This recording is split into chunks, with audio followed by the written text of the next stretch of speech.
And 3, 2, 1. What's up, world? We are banging in Brooklyn, doing work in Williamsburg, grinding in Greenpoint, and occasionally making moves in Manhattan. This is Fight Fuel MMA, and this is going to be our second video that we have ever done. We're going to do a weekend recap. But first, I am half of your broadcast team, Dave Clifford, aka Fishy Fridge on Twitter. And I am Joy at JoyGNY on Twitter. Alright, so get at us on Twitter if you want to. And let's jump into it. Big weekend of fights. Yeah, there was a lot of stuff that went on with the fights. We'll get into that. But there was also a lot of rumors going on. Yeah, rumors about the return of fighters, about fighters switching promotions, about the sale of the UFC. Yes. I think that's the biggest rumor out there. Yeah. It's been talked about for at least a month now, only in rumored context, but over the past few days, more and more reports came in. It's looking like the UFC is in the process of being sold, fully sold. Yeah. No one's officially said anything yet, but I don't know. We'll see what happens in the next couple days. It sold for, allegedly, over $4 billion. $4.2 billion is the number that I was getting. I initially heard about it because Dana White came out to squash some rumors that the UFC was for sale. Yeah. He said, you know, there's a rumor that the UFC is for sale. It's not true. But if somebody wanted to give us $4 billion, then we could talk. So what I took away from that was that the UFC was for sale for $4 billion. I mean, maybe it's not for sale, but if you have $4 billion, you could buy it. That means we're for sale. Yeah. That's one way of saying we are for sale and this is our price. Yeah. And it looks like a group has ponied up $4.2 billion. Full ownership. They're not selling part of the UFC. They're selling the whole thing. The whole thing. Yeah. And from what I've heard, the Fertittas are going to be out. White's going to be in. But which that's makes sense. It does, but that's all we really know. We don't know what role White would stay in. We don't know. We don't even know if it's for sale. No idea. Yeah, we don't really know what's going on. But we wanted to address those rumors because that's a big deal. That's huge. That's a huge deal. That could change the course of MMA over the next couple of years. Yeah, absolutely. I mean, yeah. I got a little anxiety because, you know, there's always a saying like, the devil you know. Yeah, I criticize the UFC whenever I feel like I should. It's a big company. I mean, every big company has bad sides, has good sides, has evil sides, has... But we don't know. Yeah. We know what we had. We don't know what we're going to have. So, for me, I'm scrolling through Twitter. If you just look at UFC, most of the news coming up is like, oh, we're going to make this fight, we're going to make that fight, so-and-so. And then a few people are reporting on the sale. That's the MMA news this weekend. Yeah. That's what it is. The biggest deal. Yeah. So, we'll keep you updated. As soon as we know anything. Yeah, as soon as we know, we'll let you know. What's next? Fedor. Oh, I was hoping that was next. No, it's next. Yeah. So Fedor is my favorite fighter. He is still my favorite fighter. I remember watching Fedor just annihilate everybody in Pride. I don't know if you could see that. You could. Fedor. Yep. Have to have that in frame. That's important. Very important. So he came out and he looked like the guy that picked up your garbage, like in the morning, or like a guy behind a deli counter in Greenpoint or something. Well, he was never really the most physically... He's not an imposing physical figure. Yeah. I'm sure if he was in the room with you, you'd be like, that's a big dude. That's a big dude who looks like he could fuck some shit up. Yeah, but you saw him in Pride, and he was fighting monstrous human beings who were like science experiments. I mean, he was fighting just guys jacked to the gills. Nobody cared what was going on in Pride, and he was destroying them. I mean, he came in at like 230 pounds, could easily have fought light heavyweight if you wanted, middleweight maybe. And he was just demolishing people. He was fast, he was a complete fighter, and he just went in there and worked everyone. The Nogueira fights, the Crow Cop fight. Those are all legendary. Yeah. Yeah. I mean, he's considered by most people the greatest heavyweight of all time. Yes, I think the consensus, he would be the greatest heavyweight mixed martial artist of all time. So he retired a couple of years ago. And then he came back and he fought fighters at the end of their career. Yeah. He fought hand-picked guys that were just in there for him, tomato cans for him to crush. Yeah. And then he had a fight, EFN 50. Over the weekend. Which I have never seen an EFN event. We watched a good amount of it. It was 5 hours, which is very, very long. There's some decent production value there. Crazy production value. Tarantula. Women singing. And strings. Full symphony orchestra. And I have to give a lot of props to the commentator. Yeah, may he rest in peace. Yeah. He is probably Roman dead. Maziron? I am totally butchering that. Yeah, so my strong thought is he is dead somewhere in Russia right now. Well, we'll get into that. So he had very, very, very lovely commentary. It was great. It was great. Pretty funny. You have to watch it because I can't even. No, I can't do justice with No. If I even tried to impersonate, he was coming up with words. If you gave Sacha Baron Cohen a microphone and told him to get into the Borat character and color commentate a fight, there you go. So, thank you. That was good. Yeah, no, it was pretty epic.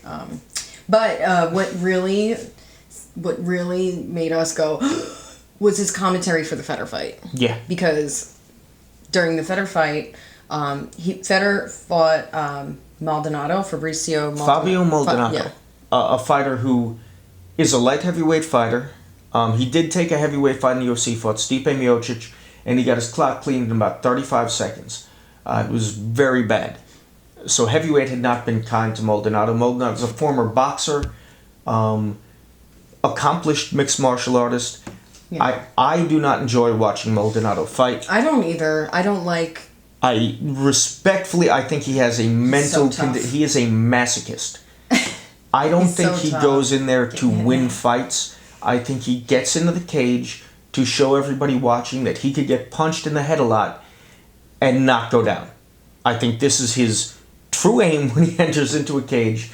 It's disturbing. Yeah, I think he's just trying to show, look, I could take all these shots to the head and yeah, you can't stop me. I'm still standing. And that's what happened for a minute. Fedor came out. Fedor looked like Fedor, which is good. He looked like he came in a natural fighter. Mm-hmm. Maldonado looked like he came in pretty natty too. For once, Fedor had a size advantage over his opponent. And Fedor went out for about a minute and was classic Fedor. He stalked his guy down. He was winging wide looping punches, but quick. And Maldonado caught a lot of them on the gloves, took a couple to the head, and then clocked Fedor with a 1-2 combination and proceeded to beat Fedor to death for 4 minutes. And the whole entire time, we're thinking...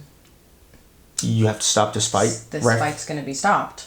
I think Fedor was out on the ground. He was out. He was out on his feet. So wobbly. It was really bad. It was so bad. And it was you have to give it to Fedor's a tough motherfucker, man. Yeah. He never looked for a way out. I'm sure there was tremendous pressure on him to win this fight, to survive that barrage. Well, a little backstory. Fedor never fought for the UFC. He has not fought for the UFC ever. So they had a commercial on Fight Pass. We were watching some event, maybe the last pay-per-view. Yeah, there was a commercial with Fedor in it for an event on Fight Pass with Fedor. So this is a huge deal. This is the closest. I mean, not that EFN is the UFC, but this was being broadcast on Fight Pass. This is a big deal. He's affiliated with the UFC, if not in the UFC. Yeah. So, I mean, it was a big deal. So, and then also there's so many implications. If he wins, what's next? They just signed Brock Lesnar to fight at UFC 200. That could be the clash of all clashes. And everybody wants to see that fight. So there is a lot of implications on this. Not just that. He has to win. And also he's Russia's pride. He's fighting in Russia. Yeah. This is... The promos for this event where like him and all his crew in these red Sambo gis marching forward, very like nationalistic, you know, he's going out there to represent Russia. Yes. You feel like if he goes down, if he loses this fight, it's like Russia. Yeah. Yeah. It's on Russia. So the entire country. He gets the shit beat out of him for 5 minutes, and I'm watching this. I'm like nauseous. I couldn't watch. And I want the fight to be stopped, and then I don't, and then yeah. So they go back to their corner, and they're giving him nose torque. They're giving him smelling salts in the corner. The doc is like palming him to him. They're trying to wake him up. He looked so out of it. And he comes back out, and again, credit to Fedor because he never wanted out of this fight. No. And then Maldonado stopped fighting for the second and third round. Yeah, which that was... I don't know. I found that weird. I know Maldonado likes to get hit in the head a lot, like we discussed, but he wasn't really hitting back. And our favorite commentator... He's like, I don't know why has Maldonado stopped fighting. Yeah. Maybe out of respect for Fedor. This is very strange. Yeah, it was fucking strange. Yeah, it was very strange. And the commentator at one point said, I hope that is why he has stopped fighting. Yeah. Because the other option is what? So my theory on this is somebody had Fedor's kids in a basement somewhere in Russia and Maldonado's kids in another basement somewhere in Russia. And before they went out for the first round, they take the iPhone, they show Fedor, like, look, we have your kids, and there's a Kalashnikov, I don't know guns. So some gun is trained to their heads, and if you get knocked out or lose, we're gonna shoot your fucking kids. And so Fedor inexplicably stayed conscious for most of the first round. And then, in between the first and the second round, the person with the gun trained on Maldonado's kid showed him a picture and was like, yo, Fabio, if you fucking knock Fedor out, we're gonna shoot your kids. So Fabio stopped fighting with the intent to knock Fedor out. That's the most likely scenario for me. Occam's razor right there. Because you can't argue that the fight was fixed. If this was fixed, no. Maldonado would not have performed the way he did in round one. Yeah, no. So absolutely not. I don't know. It was just such a weird fight. And it's like the scenarios are endless of why this happened because it was just so weird. The second and third round, Fedor went out. He did enough to win the rounds because Maldonado. Yeah. I'm sure Maldonado was tired, but he just stopped fighting. He stopped fighting with the intent to win. But yeah, I mean, there are so many different variables that could go into it, like having the kids in the basement, something like that. Maldonado says now that he feels like he won the fight. Post-fight, he said the judges weren't watching the fight that was going on. If anything, it could have been a draw. 10-8 for the first round. In the States, that's a draw. In the States, that fight doesn't go past 2 minutes. But there are some fights that weren't That was worse than Edgar Maynard, too. That was worse. What about Weidman, Rockhold? It was worse than Weidman, Rockhold. I mean, Fedor was... I looked away a lot.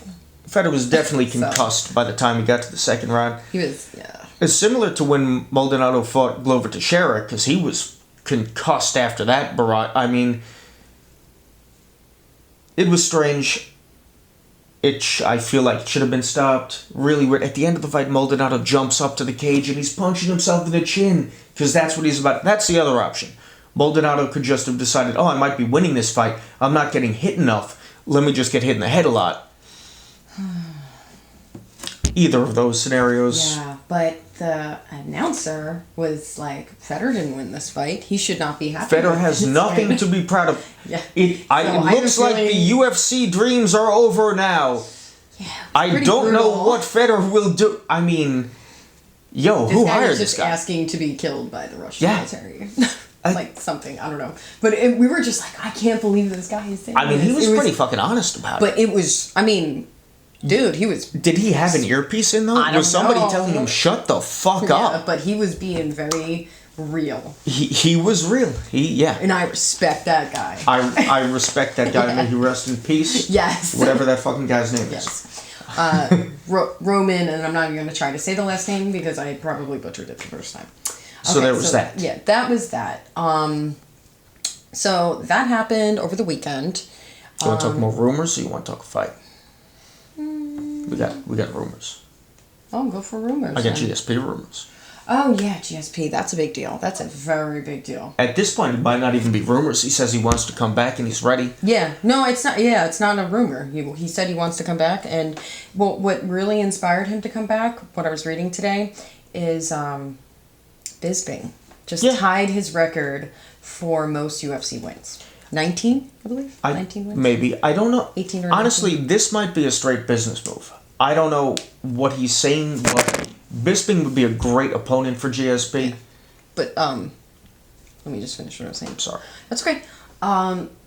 He said that two of the things that I felt most deeply passionate about was my welterweight title, my title reign, and having the most wins in UFC history. Bisping just tied me. I want to challenge him. Was kind of where he was going with that. That's reasonable. Yeah. I think Cowboy's going to fucking overtake that record in the next 6 months when he fights 12 times. Yeah, but, that's... But, that's neither here nor there. So that's a reasonable statement by GSP. That would be a crazy fight. It would be crazy because Bisping's bigger than he is, so GSP would have to overcome the size difference. Bisping could knock people out. He knocked Luke Rockhold the fuck out, which he's oft criticized for his lack of punching power, but it would still be a dangerous fight for GSP. I don't think he's guaranteed to win that fight. No. He would have to get in touch with on fire right the now. Feel of the octagon. Yes. The feel on the feet. And Bisping is about to... If Bisping beats GSP, he will be full legend killer status. Silva, he wasn't supposed to beat Rockhold on 2 weeks. Rockhold's no legend. No, but he wasn't supposed to beat him. No offense. GSP, I mean, who else is he going to fight after that? They could make Bisping Fedor in the UFC. That'd be good. Oh, wow. That would be very exciting. Well, there was also rumors, speaking of Bisping, who he's on fire this year. Yeah, he's doing all right. I'm very happy. I didn't used to like Michael Bisping. I don't know if I even like him now. I actually respect his trash talk game. I respect it, and I respect his never give up. Yes. 10 years in the UFC. That's what I'm saying. Fighting tooth and nail. Just. Yep. And for the UK, not just for him. It's for him, his family, and his where he's from. It could be. I that's how I see it. You know what? So I have mad respect for him, and I'm so stoked that he has done what he's done. I am happy that he has the title. Yeah. It's a great story. I respect the fact that he's, like you said, that he's in there for 10 years, striving for this title, which eluded him. Made the right move dropping to 185. He was never going to get the title at 205. He was so close a couple times, and he finally got it. And he's old now for a fighter, but he's still there. He's still performing at a level. He is the middleweight champion. You have to respect that. And I think he's always been a natty fighter his entire career. Mm-hmm. I think he believes strongly in that, and I think he's a good example of if you train really hard, you can win a UFC title as a natural fighter. So a lot of respect for that, Michael Bisping. But another thing about Bisping is Bisping Henderson, right? Yeah, he wants to fight Dan Henderson. If they make Bisping Henderson 2, they need to take the ranking system and fucking crumple it up and say, bink. That's what they did with McGregor. A little bit. Well, they moved him up the rankings, I thought. But Henderson, get the fuck out of here. You can't give Dan Henderson a title Did shot. you see? Okay. I don't care what he did to Hector Lombard. I know. But look what he did to Hector Lombard. That was Hector insane. Lombard. That Hector was Lombard's great. a straight beast. And he was out cold. I was terrified. I was Hector like, Lombard, my God, he's not getting up. Yeah, for like 2-3 minutes. Oh and Hector Lombard has now been suspended 6 months, a definitive suspension. He can't get cleared by a doctor. Nothing he can do is going to get him fighting sooner than 6 months because of the vicious KO that Henderson put on him, and then hit him like 2 times after he was clearly unconscious, which Henderson likes to do, and he did to Bisping, which is probably part of the reason Bisping wants to fight him now. Yeah. Well, also the fact that Dan Henderson is 97 years old. I'm sorry, 45. Dan Henderson. He's 45. Still beating top-level guys, so you gotta respect that. But I think Bisping smells a chance at revenge, and a money fight. Defending the title. And defending the title against somebody who's not Jacare Souza. Yeah, because Souza's a straight killer. Yeah. In every aspect of the game. So Bisping is smart to want this Henderson fight. Or the GSP fight. Yeah. I don't know if he said one way or the other about GSP yet. I think he said he wanted to fight both of them. Oh. I bet Bisping would like to fight GSP like at a catch weight at like 177.5, 180. I think he could make it, not defend the belt, and then fight Henderson for the belt. Oh, okay. And he would keep that belt for a year, maybe, safely. Like without... Yeah, catch weight, I didn't even think of that. I don't know if they'll let him do it. I think GSP wants to fight at 185. Fight Bisping at 185. That would be big for GSP. I think he could do it, but that'd be big for GSP. I think he's 5'10", 5'11", right? Yeah.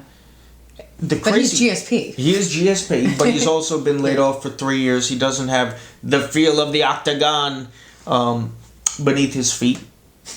I don't know. I feel like GSP was one of these fighters who, a long time ago, people were like, look how big this guy is for a welterweight. Because he was fighting Matt Hughes, who was 5'7". Yeah. We got welterweights in there who are 6'3", 6'4" now. I mean, Magny's, 6'3"? Thatch is 6'2", 6'3", and he's not even a top fighter right now. Yeah. Welterweights are fucking gigantic Hendricks now. is big too. He's broad. So like this. He's not tall. No. Yeah. So I don't know. Middleweight is big for GSP is what I'm trying to say. I don't know which fight I'd rather see. I want to see Henderson Bisping. Yeah. I want to see it. I would like to give Bisping a chance to get that one back. He deserves it because that fucking shot after the knockout was criminal. Yeah, and that will help round out his year. Yeah. If they get it in by the end of the year. Yeah, but I don't know if they're going to. We'll see. Yeah, we'll keep you updated. All right, what's next? I don't know. What is next? I can't read this. One thing that happened over the weekend was the first ever women's flyweight bout. That was cool. We're going to get to that, and then we're going to get to the fight of the night over the weekend. I just want to talk about that really quick. But first, because both of these fights were insane. It was Joanne Calderwood, JoJo. Dr. Neville, JoJo. Yes. Versus Valerie what's her? Letourneau. What's Valerie her? Letourneau. No, what's her? Val Trouble. Trouble Letourneau. Who, last time we saw her fight was against Jan Jacek for the strawweight title, which was totally not her weight class. No, she was fighting at 135. She looked like death at the weigh-ins. She looked like she was going to die. Yeah, she's a lot bigger than Jan Jacek, so she definitely held her own, but not her weight class at all. Too small. Yeah. So this 125 I'm really excited about because she is a true 125er. Yeah. And I didn't think that Joanne Calderwood was a 125er, but I guess I don't think she is. I think 15 is a better weight for Calderwood to fight at, but... Man, she looked like a straight I guess not. beast at 125. Jacek couldn't finish Letourneau at 115 in 5 rounds. Calderwood, that spinning back fist in the first, and then those body kicks... Calderwood looked really, really good. And Letourneau was so tough. The fact that she was hurt so bad that she had to turn her back to her. A couple times. Thought maybe the fight could have been stopped earlier than it was. Turning the back is usually a sign a fighter not wants out, but needs out. Yeah. But she's what in do the you do in a hospital. situation like She's that? getting her liver scanned. I don't know how that worked out for her. I don't know. I hope she's okay. Yeah, really. But this has a lot of implications. 125. Are they going to make a 125? They should. There should be a women's 125. There should be an atomweight class. I would love to see atomweight in the UFC. I think they need flyweight first, and then they need featherweight. Flyweight would be more important because they got women on both sides of the fence. Yeah. Women fighting at 35 who can't hit 15 but are too small for 35. Mm-hmm. Women at 15 who are too big for 15. 25 is a great addition. Yeah, and then featherweight I would say just because Cyborg is so huge. Featherweight would be the Chris dominant. Cyborg show. Yes. That's it. Which is okay. I like watching her fine. fight. So do it tough. She's freaking crazy. That's what we were talking about, doing all women's tough. For 145 and 125. Yep. I think that would be sick. I would watch that season. I don't usually watch tough, except the fights sometimes, but I would watch that season, and I think it'd help the UFC out a lot in terms of just bringing in the talent and creating 2 titles. And then you have 2 more titles. Mm-hmm. That'd be good. Create more stars that way. Yeah, so, and then actually, another thing that happened over the weekend, this happened, this is the second time it's happened that I know of, is the earlier weigh-ins. So people aren't looking like death at the weigh-ins. At the weigh-ins, I'm sure they don't look great at the real weigh-ins. But yeah, but that's a huge deal. And I just read today that for UFC 200 for Fight Week, they're doing all early weigh-ins. That's good. Great. The only issue there is you could only weigh in once. You don't get your second try. And Randa Marcos missed... First person to miss weight at the early weigh-ins and did not get her second try. But the early weigh-ins are really good because now it's more time for fighters to hydrate, to eat. They don't have to sit there all day on weight and just die waiting to get weighed in. Yeah. It's better. Yeah, just watching the weigh-ins with this new... The new system. The new rules is so much better. It's kind of weird that they still get on a mock scale. Why do they need to get on the scale and strip down? It's weird. You made weight. You already did. Yeah. Just do the photo. I don't know. Maybe it's a transition period. Reebok wants their underwear sold. Guaranteed. Reebok wants those underwear sales. It's stupid. Well, Reebok. It is what it is. All right, so that happened. So that. And also, people want to see fighters flexed on the scale. People love that shit. I like it in the weigh-ins to see how their weight cut went. I like looking at the fighters and saying, this guy looks good, this guy looks terrible, she's about to drop dead, whatever. Yeah. But you could still... I think you could still see the real weigh-ins. They might broadcast that at some point, so... Yeah. When we were watching the weigh-ins for the fight night over the weekend... they showed a couple of clips of the fighters weighing in at the actual weigh-ins. Like they showed Randa Marcos because she missed weight. And they showed McDonald and Thompson. Yeah. So, all right, as a fan, I don't get to see that. That's fine. It's better for the fighters. Yeah, definitely. So, so we want to talk about the fight of the night. For UFC Ottawa. Of the year? Yeah, I think it might be fight of the year. So far, definitely. Yeah. Possibly, this might hold up all year. Yes. It was Bosse versus O'Connell. Light heavyweight. Light heavyweight. This was on one of the prelims. I'm pretty sure it was the Fox prelims. I think it was the Fox Sports 2 I don't know. FS1, I don't know. We don't have cable, so. But anyway, it was. You have to watch it if you haven't seen it. You have to watch this fight. O'Connell dropped Boss in the first. Boss went down. He was stiff. I don't know if the impact of him hitting the canvas woke him up or if he was still with it a little. He showed insane recovery. And he got dropped several times throughout the fight by O'Connell. Yeah, and he hurt O'Connell. And O'Connell hurt him. Oh my gosh. Whoever made this fight should get a big time bonus for making the fight. It was so evenly matched. Two of the most evenly matched fighters. They even kind of look like each other frame-wise. Yeah, very similar frame. They both wanted to do the same thing, which was just punch each other's heads off. And they did that for 15 minutes. And both guys refused to go out. I mean... It was insane. It was... When I started watching the fight, I was tired. By the time the fight was over, I was up. Like I just drank 3 Red Bulls. We're sounding like screaming. What? I mean, one fight, and it was like shot for shot. One guy would hurt Boss would hurt O'Connell. O'Connell would hurt Boss. Yeah. O'Connell would land 3 shots. Boss would land 3 shots. They were both just doing the exact same thing. It was insane. Give and take. At the end of the fight, they pulled a Holloway I think O'Connell was like, let's do it, and just swung for the last 5. It was the fan-friendliest fight I think I've seen all year. It was so exciting to watch. Mad props Watch to both of them. Yeah, definitely watch that fight. It I gotta say, it's gonna be fight of the year. And those two guys, like, hugged each other at the end. Yeah. Because they were just like...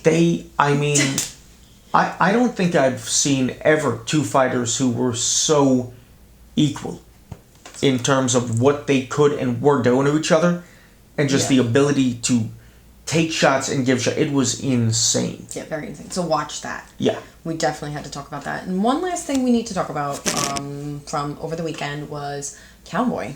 Yeah, I want to talk about Cowboy. Yeah. I think Cowboy tied the record he's some record for most fights, most wins, most finishes in the UFC. Probably most finishes. He's up and coming with the most wins. Yeah, finishes. This was the best performance I've ever seen from Cowboy. Cowboy has got to be one of the most well-versed, most depth, most, I'm not saying this right. Well-rounded fighters. Well-rounded. No. He has this broad knowledge of MMA. Yeah. Just all around. And then the depth. He is just... He's amazing. A beast anywhere you've got him. In any aspect of the game. That's what I was trying to say. People who only know Cowboy from the UFC and haven't seen earlier in his career when he was fighting in the WEC, he was scary on the ground in the WEC. He would, people were scared of his subs. He would fight off his back. Mm-hmm. Once he came to the UFC, he's a little more stand-up oriented. I think he wants to be more fan-friendly. I think he wants more bonuses. Yeah, and that's what you think of him as. Yeah. You think Cowboy, you think stand-up, his Muay Thai, his kicks. But as good as his Muay Thai is, his Jiu-Jitsu is that good. He's sick. And you got to see Cowboy versus Cowboy, his submission game there, just slaps on choke, rear naked choke. I believe it was, yeah. Slaps that on, done. And then... Cote, he didn't finish him with a choke. In a post-fight interview, said he was upset he didn't get the rear naked. It was too high, he got bucked off. But I want to talk about overall best game planning for a fight. People throw the word game planning around. Best performance, most intelligent fight performance I've ever seen from Cowboy. He came out the first round, grappled Cote, and he tired him, and he established dominance. Anyway, he established dominance. Second round, he comes out, and he works him. He hurts him. He body work, diversity of striking, and he was hurting Cote. I think he dropped him every round, actually. Mm-hmm. And in the third round, he went out to finish. He looked for the head way more in the third round. And I think I said to you, I was like, now he's looking to finish. He's gonna throw off his gameplay. He's not, but he got the finish. Ground and pound. And when he's throwing the ground and pound, it looks like those shots should be finishing. You know, sometimes I'll see fighters like the Stipe Miocic Mark Hunt fight in Australia, for example, or New Zealand, I forget. Miocic put more shots into Hunt on the ground than I've ever seen a fighter put into another grounded fighter, but none of the shots looked any different from any others. He was just workmanlike. He was just, all right, throwing shots. And the ref, Hunt is a hero down there, and he should be. The ref wasn't stopping it because Miocic wasn't, he wasn't putting any, it didn't look like he was throwing the shot to finish the fight. Mm-hmm. Cowboy was throwing those ground strikes to finish the fight, but to show that he was throwing them to finish. Fight IQ through the fucking roof in this fight. Fight IQ, that's it. Very high, Cowboy. Incredibly high. And he's had problems in the past with being a slow starter. Not this time. Not this time. It was... He just completely... I want to see him at welterweight again.